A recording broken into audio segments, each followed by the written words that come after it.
Hello दोस्तों, कैसे हैं आप लोग। आई होप आप लोग बहुत अच्छे होंगे। दोस्तों, भारत की वित्त मंत्री श्रीमती निर्मला सीतारमण ने पेंशन सिस्टम जो सरकारी कर्मचारियों के लिए है उसके रिव्यू के लिए एक पैनल का गठन किया है। आप जानते ही हैं कि 5 राज्यों में एनपीएस को हटाकर ओपीएस को लागू कर दिया गया है। बात करेंगे कि पैनल पेंशन को लेकर किन बिंदुओं पर विचार कर सकता है। तो चलिए शुरू करते हैं। नमस्कार दोस्तों, मैं कुंवर जैन सिंह आपके अपने चैनल फाइनेंस की पाठशाला में आप सभी का स्वागत करता हूँ। दोस्तों, इस चैनल पर हम लोग फाइनेंस से संबंधित डिफरेंट टॉपिक्स पे बात करते हैं, खासकर एनपीएस और ओपीएस पे। अगर आप चैनल पे नए हैं, पहली बार आए हैं, अभी तक आपने चैनल को सब्सक्राइब नहीं किया, चैनल को सब्सक्राइब करके बेल आइकन बटन को प्रेस जरूर कर दीजिएगा और साथ में मेरे मोटिवेशन के लिए इस वीडियो को लाइक भी जरूर कर दीजिएगा। तो चलिए शुरू करते हैं आज की पाठशाला।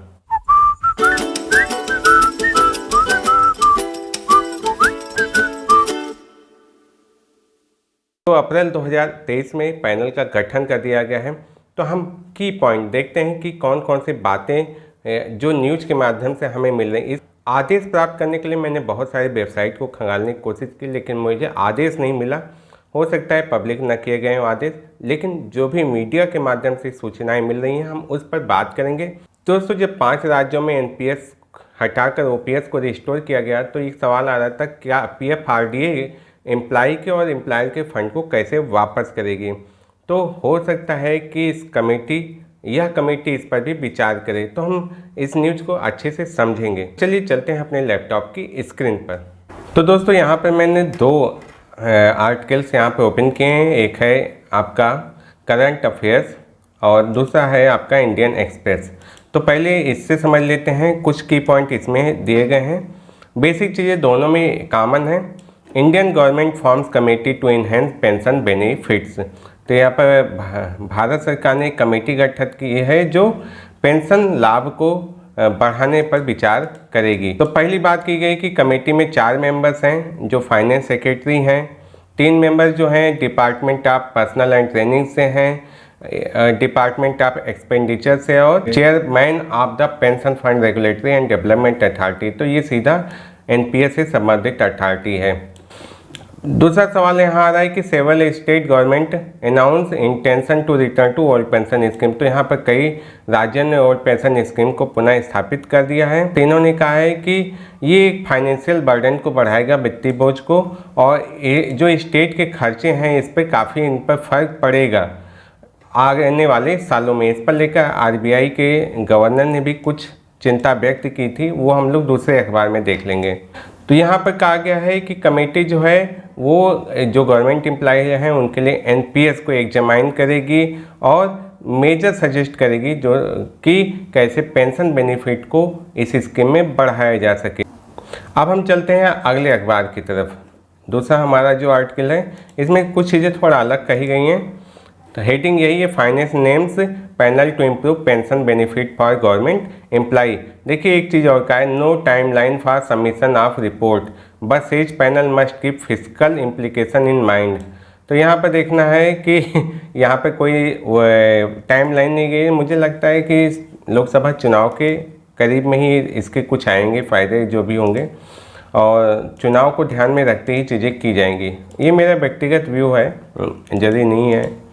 क्योंकि ऐसा लगता है जब 2019 में काफ़ी डिमांड हुई थी कर्मचारी संगठनों के माध्यम से ओल्ड पेंशन स्कीम को रिस्टोर करने के लिए, तो उस समय वित्त मंत्री थे श्री अरुण जेटली जी, और उन्होंने एम्प्लॉयर कंट्रीब्यूशन को 10% से बढ़ाकर 14% किया था, और जो 40% तक आप विड्रॉल कर सकते थे और 20% और विड्रॉल करने पर वो टैक्सेबल था, उसे नॉन टैक्सेबल कर दिया, अर्थात 60% तक आप रिटायरमेंट पर पूरा फंड विड्रॉल कर सकते थे। तो 2 बदलाव बड़े हुए थे उस समय, बाकी समय के साथ साथ कुछ बदलाव होते रहे। तो ये कमेटी देखते हैं कि क्या कुछ चीज़ें सुधार सकती हैं। बड़ा मसला है कि जब लोग यहाँ पर जिन राज्यों में ओल्ड पेंशन स्कीम लागू कर दी गई है, पीएफआरडीए ने फंड वापस करने से मना कर दिया गया है। अब कमेटी क्या ये चीज़ें रिकमेंड कर सकती है कि जो राज्य ओपीएस लागू करने चाह रहे हैं उन्हें लागू करने दिया जाए और उनका फंड वापस कर दिया जाए। इसको लेकर कुछ चीज़ें हो सकती हैं।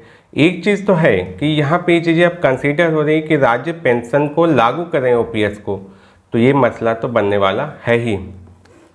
तो ये मामला तो गंभीर है ही कि PFRDA फाइनेंस मिनिस्ट्री उसको लेके कैसे एक्शन लेती है।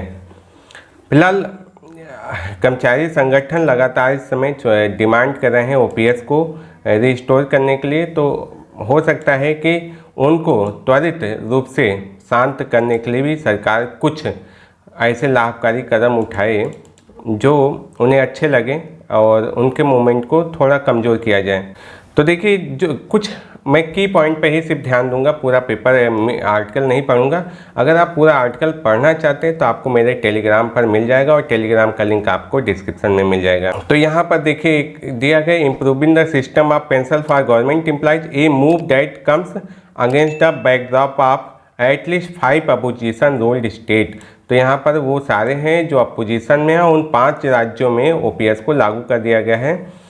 तो ये भी एक मसला है। हिमाचल प्रदेश, पंजाब, राजस्थान, छत्तीसगढ़ और झारखंड, तो यहाँ है जहाँ पर OPS का मसला हुआ है वहाँ पर सरकारें बदल गई हैं। अब हम देखते हैं कि एक फैक्ट यहाँ पर उठाया गया है। In fact last month the BJP Sena Shinde faction government in Maharashtra also gave its principle approval to extend monetary benefits of OPS to those under the NPS। तो यहाँ पर एक तरह से मॉनेटरी बेनिफिट देने की बात की गई है। तो यहाँ पर क्या कह रहे हैं कि जो एम्प्लॉयर कंट्रीब्यूशन है अभी 14%, इसे स्टेट बढ़ाकर 20% कर रही है। हो सकता है कि ये कमेटी भी एम्प्लॉयर कंट्रीब्यूशन को बढ़ाने का सुझाव दे। तो यहाँ पर कहा है, in January the RBI head concerned about against states against reverting to the OPS, standing that it will add to their fiscal burden। तो RBI ने यहाँ पे चिंता व्यक्त की थी जनवरी में कि जो राज्य OPS को लागू कर रहे हैं उन पर वित्तीय भार बढ़ेगा। भाई RBI हमारे भारत की बहुत बड़ी संस्था है और उनके विचारों पर हर कोई गौर करता है। लास्ट में बात की गई कि as per the budget estimate for 2020-23 state are expected to incur 16% rise in pension expenditure at, तो ये 4,63,436 करोड़ है और 22-23 में ये जो है 3,99,813 करोड़ थे पिछले साल में। तो पेंशन का बजट भी यहाँ बढ़ रहा है। तो फिलहाल ये दोस्तों सही है गलत है, कितना बजट का भार है और इसको लेकर क्या गवर्नमेंट कदम उठा रही है, कदम कितने सही हैं कितने गलत हैं, इन सब पे मैं कोई राय अपनी नहीं दे रहा हूँ।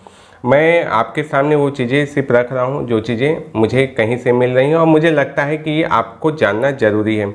अब गवर्नमेंट के जो भी इसमें आएंगे फैसले, रिव्यू पैनल कमेटी जो भी रिव्यू करने के बाद अपने सजेशन देगी, गवर्नमेंट उसको कहाँ तक मानेगी, किस तरह मानेगी, उसको भी हम लोग देखेंगे और जानेंगे कितना आपके लिए लाभकारी हो सकता है। उस पर हम खुले रूप से बात करेंगे, ना सरकार के पक्ष की बात करेंगे ना कर्मचारी की, हमें किसी का पक्ष नहीं देखना है। तो आई होप दोस्तों मेरी वीडियो आपके लिए हेल्पफुल होती होंगी। वीडियो को लाइक जरूर कर दीजिएगा और उन लोगों के साथ शेयर जरूर कर दीजिएगा जो इससे जुड़े हुए हैं। दोस्तों मेरी कोई भी वीडियो आपसे मिस ना होने पाए, चैनल को सब्सक्राइब करके बेल आइकन बटन को प्रेस जरूर कर दीजिएगा। तो चलिए मिलते हैं नेक्स्ट वीडियो में ऐसी इन्फॉर्मेशन, नॉलेज और अपडेट के साथ। तब तक के लिए नमस्कार।